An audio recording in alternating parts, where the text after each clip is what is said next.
Sit back and relax, educate and inform. Cozy conversations, drop the knowledge that's for real. Indigo Studio, always in the know. With Hermine Hartman, you'll be enlightened. Up and up we grow. Welcome to Indigo Studio. I'm Hermine Hartman, and today we're going to talk about filmmaking in Chicago. Chicago's carving out a niche as a city grooming filmmakers. Black Harvest Film Festival celebrates its 28th year this year, featuring stories of Black filmmakers and telling the story of those who maybe didn't get a chance to tell their stories in the movie theater. The festival this year is dedicated to Sergio Mims. He created the festival. He was the critic for movies for Indigo, and we are just so proud to have you all here. He passed recently, and we're going to talk about how Black Harvest started, and it celebrates its anniversary every November. Our guest, Jean D. St. Aubin. She's the executive director of the School of the Art Institute's Gene Siskel's Film Center and the director of the Black Harvest Film Festival. Margaret Caples celebrates 50 years. She is the executive director of the Community Film Workshop. Her career started as a social worker, but along with her husband, Jim Taylor, she started the Community Film Festival, and over 100 fellows have completed documentary films and short documentaries. Mr. Amir George is an award-winning filmmaker and was recently named the artistic director of Kartemquin Films. He's an innovator and an illuminating work with like hoop dreams, and he tells his story with passion and creativity and has a film in this year's Black Harvest Film Festival, Silence of Clarity. Cozy conversations, drop the knowledge that's for real. Jean, let me start with you. Let's talk about the start of Black Harvest Film Festival with Sergio. Talk about how it started. Sure. There, years ago, more than 28 years ago, there was another film festival in Chicago called Blacklight. And it was kind of run by one person, and he was moving on, didn't really want to do it anymore, and Sergio came to our director of programming at the time, Barbara Charez, and said, Chicago has to have a Black Film Festival. And Barbara said, let's do it. And so her and Sergio and then a small group of people met and talked about what it would look like, what they would call it. And they called it Black Harvest because of the bounty of films, because they felt it was a range of films and a bounty of films, and then it was born. Do you know how many films were shown in the first one? I actually do, because it started out, it was only 11 days and it was 20 films. And today, where are we? Over 50 films in a full month. A full 30 days. Yeah. In November. Pretty much. Fantastic, yeah. fantastic. Yeah. So how do you go about selecting the films to be included? There's a call for entries, so filmmakers submit their films, and this festival, even though Sergio passed, he pretty much curated this festival. So people start submitting films in the spring, they're reviewed all summer, and in September, the filmmakers get the call if they were accepted or not. Whether they made it or not. Right. Huh? And so, Margaret, you celebrate 50 years with the Community Film Workshop. Tell us how it started. Well, it started, was founded by the Community Film Workshop Council of New York with the American Film Institute and with the money from the Ford Foundation. And it was money also from the government. But, and so they established 7 workshops around the country. The Community Film Workshop of Chicago was the last workshop that they founded in 1971. And a year later, we were defunded by President Reagan. However, he defunded a lot of things. Yes, he did. Oh, Lord. But anyway, the thing is that Jim had already set up a nonprofit and decided to stay, so we received funding from the Illinois Arts Council and the National Endowment for the Arts and the MacArthur Foundation, which really got us started. But it was really founded to help people of color get into the film industry. And we taught 16 millimeter film, and we were able to get people onto feature films, into television stations and other markets around the country, because at that time they were still shooting news on 16 millimeter film. And now we see a Facebook entry on TV. It kills me every time, because I worked in television. I was like, I would have been fired for even submitting that. I know. You know? So you want to teach people documentary style. Well, basically, most of the people are doing documentaries simply because they have stories to tell about their family and their community. So one of the things is that we do stress storytelling, because you can have a very pretty picture, but if you don't have a story, you've got to have a story to grasp people's hearts. And one of the important things is with our program, the Production Institute at the Logan Center at the University of Chicago, it's basically stories about Chicago stories. It has to be Chicago stories, and all of the filmmakers are from the south side of Chicago. Now, I work also with Kartemquin Films in the Diverse Voices in Docs, and these are filmmakers of color from the Midwest, and we've had over 100 filmmakers, and they've won all kinds of awards and told such extraordinary stories. So we're very pleased with So those where are the programs. documentaries seen? Where's the showcase for them? Most of the showcases are in festivals, on television, PBS, and film centers all over the country and internationally. We're not just talking about local film festivals, we're talking about national and international screenings of the project. So the Chicago stories get worldwide attention. Yes. That's great. And so, Amir, what is it that you want to do? What's your new direction for Kartemquin? It's a very new role for me. At this time, I'm thinking about ways to pretty much like expand like in the community. I think Kartemquin like has built like a reputation of like making like quality documentary films. So I want to like keep that going, and also like help new storytellers also like tell their story as well.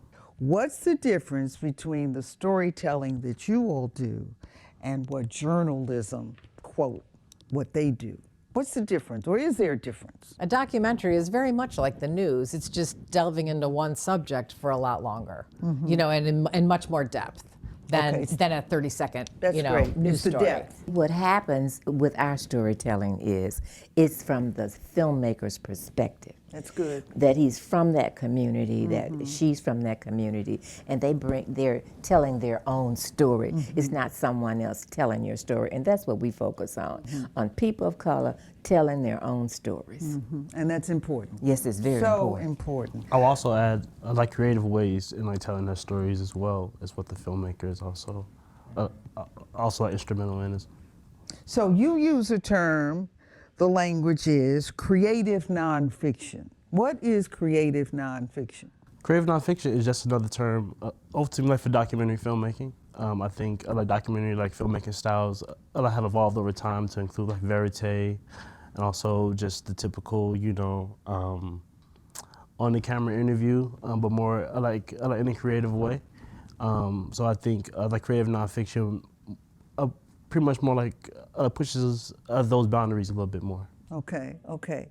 Jacqueline Stewart is the president and director of the Academy Museum of Motion Pictures in Los Angeles. And she joins us now to give us perspective of Chicago film and also her friend, Sergio Mims. I founded the Southside Home Movie Project back in 2005.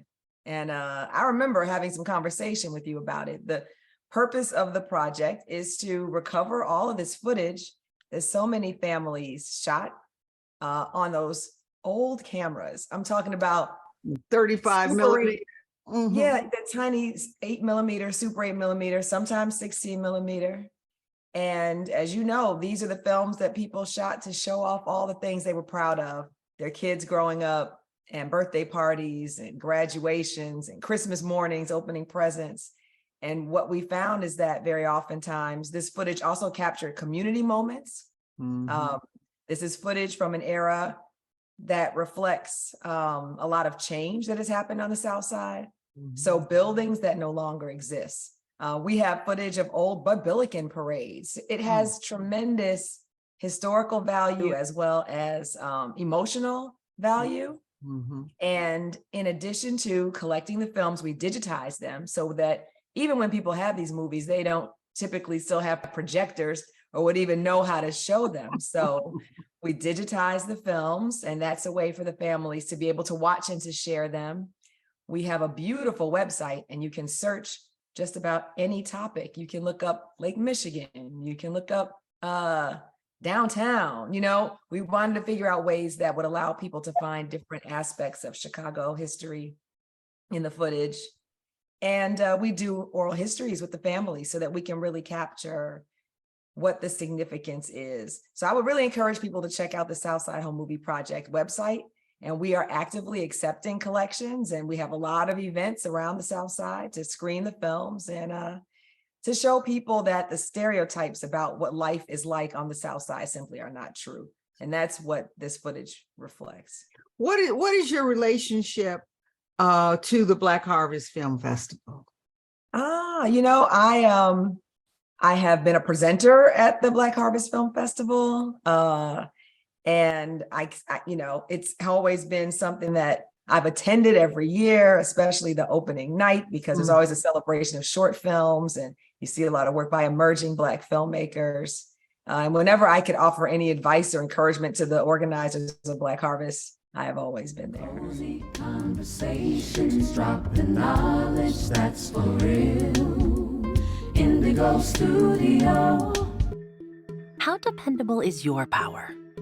As dependable as 2 a.m. wake-up calls.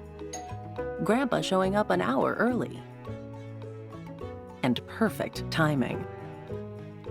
Because you can count on ComEd to keep the lights on and keep you informed. So your electric service is as dependable as sleepless nights.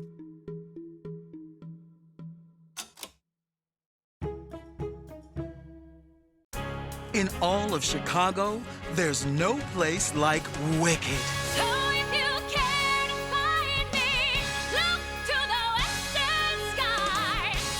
Don't miss your chance to defy gravity at the Nederlander Theater from September 28th through December 4th. NBC Nightly News calls it the most successful Broadway show ever. Visit BroadwayInChicago.com to get Wicked. The sun has risen, the pride has returned, and the time has come to join the circle of life at The Lion King. Now playing at the Cadillac Palace Theater through January 14th. Get tickets at BroadwayInChicago.com. Our goal is to see you become effective leaders. To support your passions. And help your community. So whether you're pursuing an undergraduate degree or transferring from another school, Our goal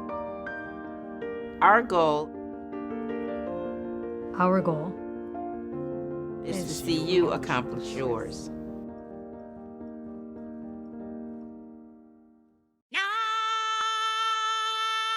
Don't miss your chance to see The Lion King, one of the most awe-inspiring productions ever brought to life on stage. Now playing at the Cadillac Palace Theater through January 14th. Get tickets at BroadwayInChicago.com. Cozy conversations, drop the knowledge that's for real. So we have in the last, maybe 5 years, we've got something new called streaming services. Netflix, Hulu, Apple, and God only knows by the time this shows, it might be 10,000 more. But do the streaming services allow greater outlets for the kind of films and documentaries and so forth that you do? Has that become a real outlet for you? I think the streaming service, the streaming services offer more accessibility to audiences that haven't been exposed to certain films before. So are we still trying to take the films to network television or to PBS, or do the streaming services really satisfy another outlet? I don't see network television accepting a lot of our work. Most of it is on public television. However, I see filmmakers are now using their own platforms. They're going on social media themselves. They're developing their own festivals and production companies, and they're just finding creative ways of doing this. So that's the difference now. So if, let's say someone is watching this program now, and I would like to tell the story of my family, or I would like to tell the story of my neighborhood and how this or that happened. What's the steps? You have to learn storytelling. Everybody thinks that they can write a story or they can shoot a story because now the equipment is so accessible with this a phone, with the smartphone, and with the smaller video equipment, digital video equipment. However, there's more. It's an art form. It's an art form. And so you need to learn the skills of the trade. How do you tell a story? How do you engage an audience? And I would say you need to contact me at the Community Film Workshop so that you can take a class and learn and then become part of a community. Film is a collaborative project, so you can't, it's not a one-person band. You have to have people to support you to do sound and lighting and sound checks and have more than one camera operating. So you need a crew. So that's how you develop a community and you work on each other's projects so that you develop your expertise. So you need a program. Joining us now is director Carl Seaton from LA. He's going to share his experience with Black Harvest Festival and tell us about his experience with Sergio, who crafted his career. My first film wasn't in Black Harvest. We have to go back literally 6 years before that for my first experience at Black Harvest. Okay. I was a senior in Columbia College, and I attended Black Harvest panel discussion with a bunch of different directors on the panel. I remember it to this day. Sergio was moderating it. Barbara Allen was on the panel and some other directors. And it just fueled me and inspired me and motivated me to just get on my grind, study my craft, and hearing Sergio not just interview everybody, but ask the right questions and showcase his profound knowledge of writing and story and movies. I said, I got to meet this brother. So after the panel discussion, I went over to introduce myself to Sergio, and I started a lifelong relationship where he started to mentor me and give me insight about writing, because I was still a writer as well, because I knew as a filmmaker, coming out of film school, no one's going to hire me to direct myself, so I have to hire myself. And to hire yourself, you have to create jobs, and writing creates jobs and opportunities for yourself. So I started learning the craft of writing. And Sergio was very instrumental in that. And he would talk, you can call him, he talked forever about at any time. And he was always accessible, so much so that when I did my first film one week, I said, Sergio, you got to make a cameo in the movie. You got to be in the movie, dude. We got a scene for you. It's a bachelor party. You got to show up. And he showed up. And if you see the film, you see his face. He comes peeking around the corner, looking in. There's Sergio. And my buddy Kenny and I, when we co-wrote the film and produced the film, and Kenny starred in it, we knew that we had to get Sergio in there because the type of love he showed us was like, Sergio, you got to be a part of this, dude. And he's been literally a soldier for us as independent filmmakers and has fueled our careers from day one. And this is me going, I'm 51 now. I met Sergio, I was 22. So what's the significance of Black Harvest? I mean, that's a beautiful story. As you may remember, Sergio wrote for Indigo. He was our film critic. And when he started Black Harvest, he came to me and he says, hey, I got a project for us to do. And us to do was Black Harvest. But what has Black Harvest meant? So for me personally, it goes back to, like I said before to you, I'm from the South Side of Chicago, West Pullman. And growing up in Chicago, movies and TV shows are thousands of miles away. That dream is so far away. Black Harvest, bringing filmmakers in who are telling stories, showcasing shorts and feature films about us, our stories with people that look like us from our vantage point. It basically put a battery in my back, like, oh, this is doable. Not only is it doable, I'm seeing people around that are doing it. And they're being ruled by their passion, they're being ruled by their craftsmanship. So Black Harvest was like a magnet that brought filmmakers from all around. Cozy conversations, drop the knowledge that's for real. Indigo Studio. How dependable is your power? As dependable as 2 a.m. wake-up calls. Grandpa showing up an hour early. And perfect timing. Because you can count on ComEd to keep the lights on and keep you informed. So your electric service is as dependable as sleepless nights.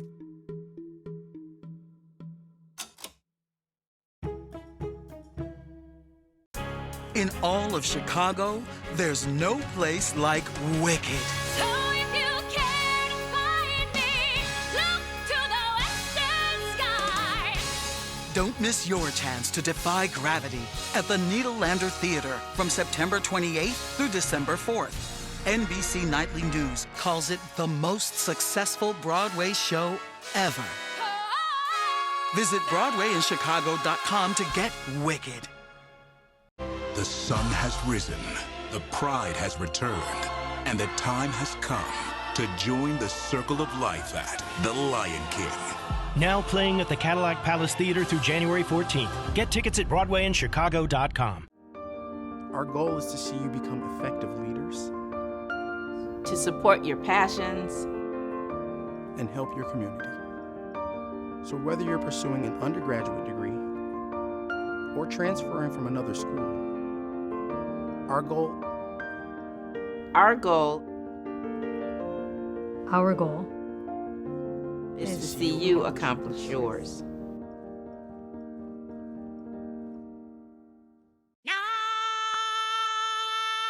Don't miss your chance to see The Lion King, one of the most awe-inspiring productions ever brought to life on stage. Now playing at the Cadillac Palace Theater through January 14th. Get tickets at BroadwayInChicago.com. Cozy conversations, drop the knowledge that's for real. So Chicago, I mean, you're in the forefront, and you've been in the forefront. But we have CineSpace now. We've got some things going up on the south side of Chicago. From CineSpace, Alex Pizio started a program where the kids go straight to Hollywood. They don't even stop in Chicago, they just go straight to Hollywood. Is Chicago becoming a film center? I would say that we're improving. We're improving? Yeah, we're improving. And you know, I'm really glad that all of the, because you know, in 1971 we were it for a long time, and I'm very proud of all of the organizations that are now working with underserved communities and underserved populations, and so that to me is a real plus. The other thing is that if you're taking the talent out of Chicago, it's not building the market here. And if the film companies are bringing in their crews, then they're not employing filmmakers here. So we have to develop an industry that's going to support local filmmakers and local crew so that they can have a job and so that they can create. So what can we see, and what are we looking for in 2022 for Black Harvest Film Festival? What are we looking at? The festival itself has, to be in the festival, they're almost all premieres, so people haven't seen them before, so that's exciting. But then we also love to do legacy screenings, so we're closing with Boomerang. We're Cooley High. Sergio loved Cooley High, so we're showing Cooley High, and then they just restored Buck and the Preacher, which was Sidney Poitier's first directorial film. And so it's been restored, and it's a beautiful 4K print, so we're screening that. So there's, and we're also doing Malcolm X. So there's, with Denzel. With Denzel Washington? With Denzel, yeah. So there's really, you could just come any night and watch whatever and But you see can something also great. stream. There's a selection of the films. Not all of the films will be available, but there'll be a selection of the films, and all the shorts will be available to stream. So, Margaret, what's your favorite film of all time? What's your story? The 50-year journey of the Community Film Workshop. Great film. Simply because, and Amir asked me, could he see, well, he wants to see it again. Because we have so much archival footage of the program and of JT with the students and what our whole purpose for has been. JT, Jim Taylor, your husband. My late all husband, right, who yes. started all of this. Yes, he did. Okay. So, and then we bring it up to date through our programs with the Production Institute, our Youth in Motion, Diverse Voices, Real Black Filmmakers. So, and people get to really see what the organization is. But, you know, it's just, it's just a phenomenal feat for a Black organization to last for 50 years. That's right. That's right. But all costs, bravo. Kudos to you. Yes. But what film has made a difference? You know, I'm gonna say I liked Color Purple. And my nephew came and visited me one summer. He went through the program. And he watched it over and over again. And I said, why you watch it? But it was a coming of age. Yes. You know, and there was, and it really told a story, an uplifting story with all of that tragedy. And then Cecily Tyson and, oh goodness gracious, Sounder. Sounder was good.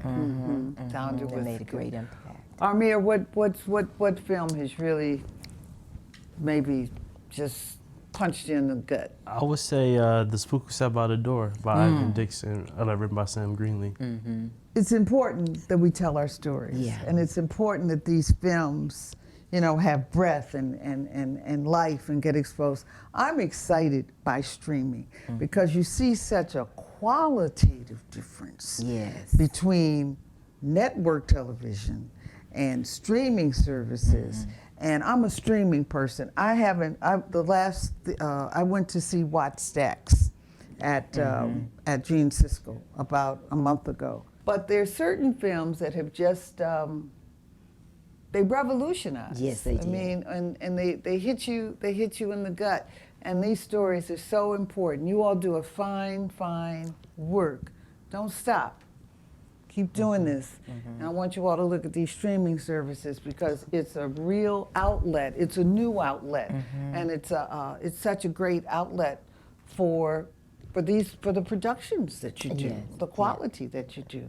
Thank you so much for being us. Thank you for dedicating Black Harvest to Sergio. And God knows we will remember him. Thank you. We remember Jim. He was such a wonderful guy. Yes, and he was so determined to share his knowledge. And congratulations to you. You got a lot of work to do. Thank you. Thanks for being with us. This is Hermine Hartman with Indigo Studio. See you next time. Sit back and relax. Educate and inform. Cozy conversations, drop the knowledge that's for real. Indigo Studio, always in the know. With Hermine Hartman, you'll be enlightened. Up and up.